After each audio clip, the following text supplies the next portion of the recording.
86వ కీర్తన 5వ వచనం చదువుకుందాం. 86వ కీర్తన 5వ వచనం.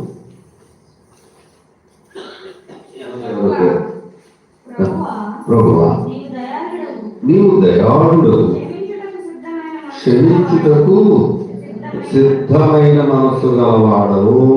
దేవుని స్తోత్రం. హల్లెలూయా. విశ్వాసం ద్వారా కృపను గ్రహిస్తారన్నాం కదా సున్నతి లేని వారికి. మరి సున్నతి లేని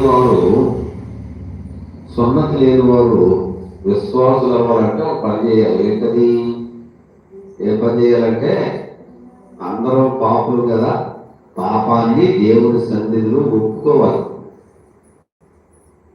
ఒప్పుకుంటే ఆయన క్షమించడానికి సిద్ధ మనసు కలిగిన వాడు.